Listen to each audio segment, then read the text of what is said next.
Hello student, welcome to my YouTube channel Shrub Botany classes. इस video में हम plant physiology के multiple choice question को discuss करेंगे जो कि CUT PG botany comma life science and biochemistry exam point of view से important हैं। मोस्ट प्रोबेबली चांसेस ये हैं कि इस वीडियो में जो क्वेश्चन डिस्कस करेंगे उसी टाइप के प्लांट फिजियोलॉजी से क्वेश्चन आपके एग्जाम में आएंगे, या ये भी हो सकता है कि यही क्वेश्चन तुम्हारे एग्जाम में कोई एक रखा हो। ठीक है, और नेक्स्ट वीडियो में हम और प्लांट फिजियोलॉजी की क्वेश्चन डिस्कस करेंगे। तो अगर आप सीयूटी पीजी की तैयारी कर रहे हैं बॉटनी, लाइफ साइंस और बायोकेमिस्ट्री, तो हमारे चैनल पर आप लगातार वीडियो देख सकते हैं, और लगातार वीडियो की अपडेट के लिए मेरे चैनल को लाइक करें, सब्सक्राइब करें। तो पहला क्वेश्चन यहाँ पर हम डिस्कस कर रहे हैं, विच of the following statement is true? A photon of blue light carries more energy than a photon of red light. अगला है, a photon of blue light carries a less energy than a photon of red light. अब यहाँ पर पहली बात तो बात हो रही है रेड लाइट की, और दूसरी बात हो रही है यहाँ पे किसकी? रेड लाइट की एक तो बात हो रही है, और दूसरी किसकी बात हो रही है? एक तो बात हो रही है रेड लाइट की, और दूसरी बात हो रही है ब्लू लाइट की। ठीक है, तो एक फार्मूला हम आपको बता रहे हैं, एनर्जी इक्वल टू होता है h nu. H is a Planck constant होता है, और न्यू इज द फ्रिक्वेंसी होती है। अब न्यू इक्वल टू क्या होता है? सी अपान लेमडा, मतलब प्रकाश की चाल और वेवलेंथ। ठीक, तो ई इक्वल टू क्या हो जाएगा? H c upon lambda. ठीक, अब जब हम बात करते हैं कि विजिबल स्पेक्ट्रा जब देखते हैं, तो विजिबल स्पेक्ट्रा में हमें वेवलेंथ के अकॉर्डिंग, बढ़ते हुए वेवलेंथ के अकॉर्डिंग लाइट्स दिखाई गई हैं। ठीक है, तो हमको पता होना चाहिए कि ब्लू कहाँ पे है और रेड कहाँ पे, तो इसके लिए एक शॉर्ट ट्रिक भी विबग्योर। ठीक, तो हम देखते हैं डायग्राम में, जैसे कि डायग्राम में क्या है, ब्लू लाइट की जो वेवलेंथ है वो कितनी है? 430 से 500 के बीच में है। और वहीं जब हम रेड लाइट की देखते हैं तो वो 650 से 750 के बीच में है, या इससे 650 से एबव ही है रेड लाइट की। ठीक है, तो अब देखो वेवलेंथ जिसकी ज्यादा है और किसकी कम है, तो अकॉर्डिंग टू दिस देखो ब्लू लाइट की वेवलेंथ कितनी है? ब्लू लाइट की वेवलेंथ बता रहा है लगभग 430। मतलब कि ऐसे मान लो, ब्लू लाइट की वेवलेंथ अगर हम मान के चले, और ये नैनोमीटर में दे रखी है, तो ब्लू लाइट की अगर हम वेवलेंथ मान के चलें तो लगभग 450 के मान के चलो। ठीक, वहीं जब हम रेड लाइट की बात कर रहे हैं तो 650 मान के चलो।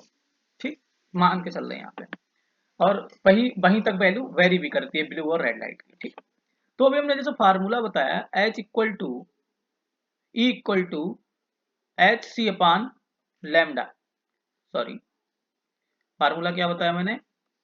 ई equal to h c upon lambda. तो मतलब कि क्या है यहाँ पे, ये बोलना चाह रहा है एच इनडायरेक्टली प्रोपोर्शनल है किसके? वेवलेंथ के। मतलब कि अगर वेवलेंथ ज्यादा है तो एनर्जी क्या लगेगी? कम लगेगी, और वेवलेंथ कम है तो एनर्जी की फ्रिक्वेंसी उसकी क्या होगी? ज्यादा होगी, और जिसकी वेवलेंथ ज्यादा है उसकी एनर्जी फ्रिक्वेंसी कम होगी। एनर्जी कम लगे मतलब जनरेट करेगी, तो कम एनर्जी की वो वेवलेंथ होगी। ठीक, तो यहाँ पर हम देख सकते हैं कि ऑप्शन में क्या बोला है, a photon of blue light. Blue light की क्या है? ब्लू लाइट की वेवलेंथ कम है इस कंपेरिजन टू रेड, तो बोल रहा है a photon of blue light carries more energy, सही बात है, then a photon of red light. ये बिल्कुल सही स्टेटमेंट है। A photon of blue light carries less energy नहीं, क्योंकि अगर वेवलेंथ अगर इसकी रेड के कंपेरिजन में कम है तो ये तो क्या होगा? एनर्जी ज्यादा कैरी करेगा, तो ये ऑप्शन गलत हो गया यहाँ से। तो हमारा ऑप्शन ए सही है। इसके अलावा which of the following statement is true? देखो पहला बोला P C four plant don't have any rubisco enzyme, गलत बात है। सी फोर प्लांट की बंडल सील सेल में रिविस्को एंजाइम होता है। ठीक, इसके बाद वेरी फ्यू प्लांट सेल है माइटोकॉन्ड्रिया, ये भी गलत बात है। Amylase break down starch into sugar, सही बात है। Starch synthase starch synthase is the name of plant enzyme that synthesise starch, ये सही बात है। तो इसका आर एंड एस आंसर सही होगा। इसके अलावा breaking the seed dormancy by low temperature treatment is called, इसको स्ट्रेटिफिकेशन बोलते हैं। ठीक है, इसके बाद match the plant growth regulators from left panel to their effects and mark the correct answer. देखो पहले बात कर लेते हैं हम ऑक्सिन की। अगर ऑक्सिन को हम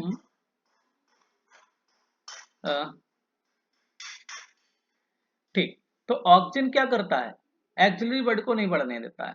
जब ये एक्सिलरी बड को नहीं बढ़ने देता है तो ये क्या करे, inhibit the outgrowth of axillary bud, क्योंकि ये एपिकल डोमिनेंस को बढ़ाता है, ये याद रखना। तो एल का थर्ड हो जाएगा। एल का थर्ड देखो किसमें दिख रहा है, ए और बी में, तो सी और डी तो ऑलरेडी गलत। इसके बाद बात करते हैं साइटोकाइनिन। साइटोकाइनिन क्या करती हैं, प्रिवेंट सेनेसेंस। ये क्या करती हैं, सेनेसेंस, क्योंकि ये सेल डिवीजन में पार्टिसिपेट करती हैं तो लगातार नई सेल बनती रहती है। और सेनेसेंस का मतलब होता है कोई चीज की डेथ होना या कोई चीज अपने उस स्टेज में जाना, मतलब एक जैसे बोलते हैं वृद्ध अवस्था या ओल्ड एज स्टेज में जाना। ठीक, इसके बाद जिब्रेलिक एसिड। जिब्रेलिक एसिड क्या करता है, ब्रेक डाउन ऑफ सीड टॉर्मेंसी, ये सीड जर्मिनेशन के लिए रिस्पॉन्सिबल होता है। तो एम का तो हो गया फोर्थ, तो अभी एम का फोर्थ है। एन का हो गया फर्स्ट, तो एन का फर्स्ट सिर्फ इसमें, तो बी भी यहाँ से गलत हो गया। तो यहाँ पर हमारा राइट आंसर हो जाएगा ए, और इथाइलिन का काम होता है सेनेसेंस ऑफ फ्लावरिंग। ठीक, इसके बाद हम बात करते हैं the first reaction in the pentose phosphate shunt is. तो जो पेंटोज फास्फेट होता है उसकी फर्स्ट रिएक्शन में क्या होता है, ग्लूकोज 6 फास्फेट का ऑक्सीडेशन होता है और बनाता क्या है, 6 फास्फोग्लूकोनेट। 6 फास्फोग्लूकोनेट बनाता है जब ग्लूकोज 6 फास्फेट का ऑक्सीडेशन होता है। तो क्या पूछा है, फर्स्ट स्टेप पूछा है, तो ये है कि the oxidation of glucose 6 phosphate. ठीक, इसके बाद हम बात करेंगे in an experiment conducted in the dark isolated chloroplast are kept in buffer at 4 degree Celsius pH 4 पे until their internal pH is equal to 4.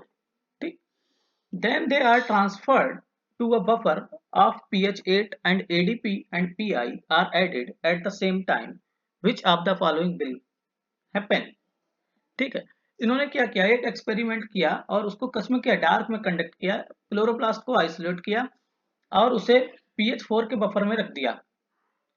और कब तक के लिए रखा, जैसे मान लो ये है एक, यहाँ पर बफर सोल्यूशन है, बफर सोल्यूशन है जिसका पीएच है 4। हमने क्लोरोप्लास्ट आइसोलेट किया, कहाँ से, लीफ से, और इसमें ट्रांसफर कर दिया और तब तक रखा जब तक जो हमारा क्लोरोप्लास्ट में है, क्लोरोप्लास्ट में इंटरनल इन्वायरमेंट का भी पीएच क्या ना हो जाए, 4 ना हो जाए। ठीक है, तो यहाँ पर क्लोरोप्लास्ट का भी पीएच 4 हो जाएगा और उसका भी पीएच, ये मान लो यहाँ पे क्लोरोप्लास्ट का थैलेकॉइड और स्टोमा बना दिया और यहाँ पे ये बना दिया, तो इंटरनल और एक्सटर्नल दोनों एनवायरनमेंट कैसे हो जाए, पीएच 4 के बराबर हो जाए। फिर इसके बाद क्या किया, then they are transferred in the buffer pH 8। अब इस वाले चीज को मैंने क्या किया, इस वाला यहाँ पर पीएच जो लिया 8 लिया, बफर सोल्यूशन का जो पीएच है वो 8 है, और जो हमारा इंटरनल एनवायरनमेंट है, इंटरनल एनवायरनमेंट में पीएच कितना है, 4 है। ठीक है, देन क्या कह रहा है, pH 8 and ADP plus PI are added at the same time। Same time पर वो क्या कर रहे हैं, वो ऐड कर दिया। इसके बाद which of the following will be happen, chloroplast destroy, chlorophyll in the chlorophyll release bound magnesium, chloroplast will intact but no ATP will happen, chloroplast will intact and ATP will be produced। ATP बनेगी, कैसे बनेगी देखो हम बताते हैं। ये एक experiment था जेगेनडॉर्फ का, incubated chloroplast in dark pH buffer slowly penetrate in the lumen of the thylakoid, lowering the internal pH. He added ADP plus PI in the dark suspension of chloroplast and then suddenly raised the pH of outer medium 8 and momentarily creating a large pH gradient. और क्या किया, large pH gradient हमने क्या किया, generate किया। ठीक है, अब हमारे इंटरनल एनवायरनमेंट का क्या है, जैसे अब हम तुमको समझाने की अगर इसकी कोशिश करें तो हम उसको ऐसा समझा सकते हैं, जैसे मान लो ये हमारा क्या है,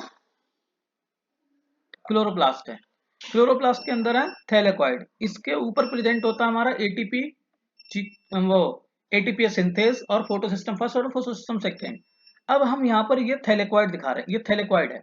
अब इसके ऊपर पीएस फर्स्ट भी है, पीएस सेकेंड भी है, ठीक है, और यहाँ पर एटीपी सिंथेज भी है।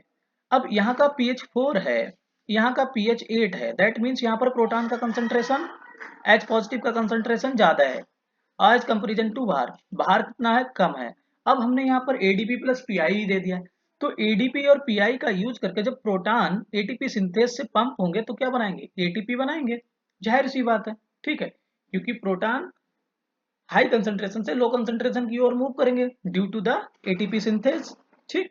तो यहाँ पर राइट आंसर इसका क्या हो जाएगा, chloroplast will be intact and ATP will be produced, D answer हो जाएगा इसका। ये एक्सपेरिमेंट अगर समझना आया तो कमेंट बॉक्स में जरूर बताएं, हम फिर से इस एक्सपेरिमेंट को समझा देंगे, बहुत इजी एक्सपेरिमेंट है। इसके बाद जैसे यहाँ पर इन्होंने एक पाथवे पूरा दिखाया, फोटो सिस्टम फर्स्ट सेकेंड पर क्या होता है, H2O का ब्रेकडाउन होता है, H2O का ब्रेकडाउन होता है। अच्छा ये डार्क में, जैसे उन्होंने बोला डार्क में क्यों कंडक्ट कराई, डार्क में इसलिए कंडक्ट कराई गई क्योंकि लाइट की प्रेजेंस में फोटोलाइसिस होती है, लाइट की प्रेजेंस में फोटोलाइसिस होगी, वाटर ब्रेकडाउन होगा पीएच सेकेंड पर, तो प्रोटॉन या मतलब पीएच को मेंटेन करना एक्सपेरिमेंटल लेवल पर थोड़ा कठिन हो जाता है। जब पीएच मेंटेन नहीं हो पाएगा, मान लो लाइट के कण कर रहा है तो इधर का पीएच बढ़ता चला गया, ऊपर का पीएच भी मेंटेन नहीं हो पा रहा है चीजों को लेके, ठीक है, तो पीएच को मेंटेन करने के लिए हमने डार्क में कराया ये। इसके बाद क्वेश्चन नंबर 8 है, the lactic acid fermentation lactate dehydrogenase gene become non-functional due to the mutation, the product will be accumulate at the end of this process is। देखो एक है, जब हम एनारोबिक रेस्पिरेशन पढ़ते हैं या लैक्टिक एसिड फर्मेंटेशन पढ़ते हैं, लैक्टिक एसिड फर्मेंटेशन पढ़ते हैं तो ग्लूकोज से पहले तो क्या बनता है, पायरुवेट बनता है। अब इस पायरुवेट से हमारा बनता है लैक्टेट या लैक्टिक एसिड, यहाँ पर एंजाइम लगता है लैक्टेट डिहाइड्रोजिनेज, लैक्टेट डिहाइड्रोजिनेज, ठीक है, जो हमारी ग्लूकोज से पायरुवेट के बीच में एनर्जी रिड्यूसिंग एनर्जी बनती है NADH, वो क्या करती है, यहाँ पर यूज होती है बाय द लैक्टेट डिहाइड्रोजिनेज और लैक्टिक एसिड बनाती है। लेकिन जब ये नॉन फंक्शनल हो गया तो इंड प्रोडक्ट हमारा क्या रहेगा, पायरुवेट रहेगा, ठीक। इसका next question, given below two statement, one is labeled as assertion and other is labeled as R reason। assertion है lateral heterogeneity is unequal distribution of thylakoid complex, सही बात है। pH second unit are located exclusively in the appraised region of the thylakoid membrane।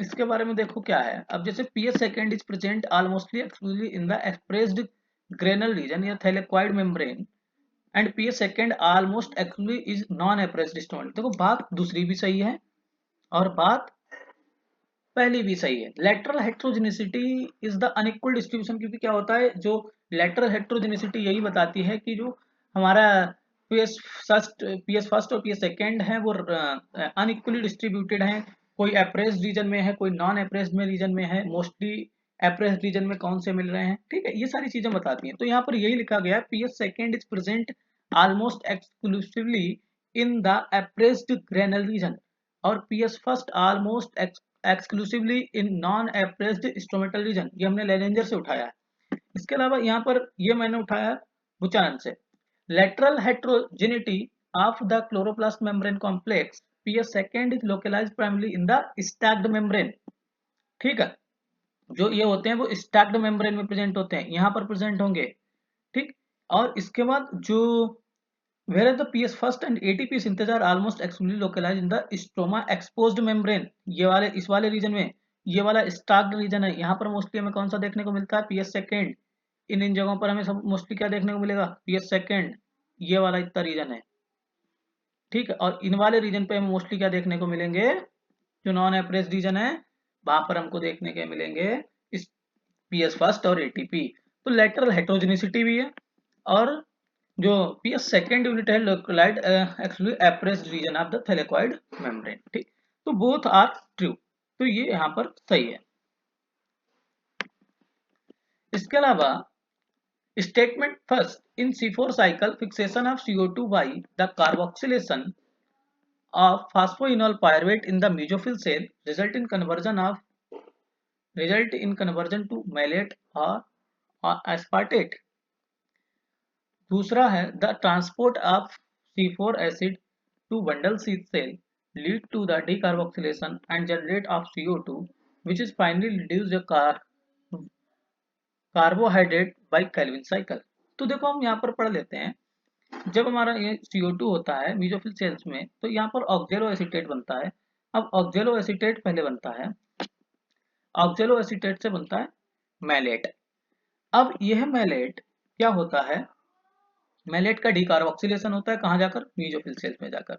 तो यहाँ पर ये बात तो सही है, the C4 plant acid bundle sheath से lead to decarboxylation of generating CO2 and reduce, ये बात तो सही है। C4 cycle fixation of CO2 by carboxylation of phosphoenol pyruvate in the mesophyll cell result in conversion of malate या aspartate। यहाँ पे malate या aspartate नहीं, पहले बनता है oxaloacetate। तो स्टेटमेंट हमारा जो फर्स्ट है यहाँ पर, ये malate नहीं बनता है, aspartate नहीं बनता है, oxaloacetate बनता है, एसीटेट बनता है। ऑक्जेलो एसीटेट के बाद क्या बनता है हमारा, मैलेट बनता है। तो जो डिकार्बोक्सिलेशन कार्बोक्सिलेशन रिएक्शन होती है उससे पहले ऑक्जेलो एसीटेट बनता है।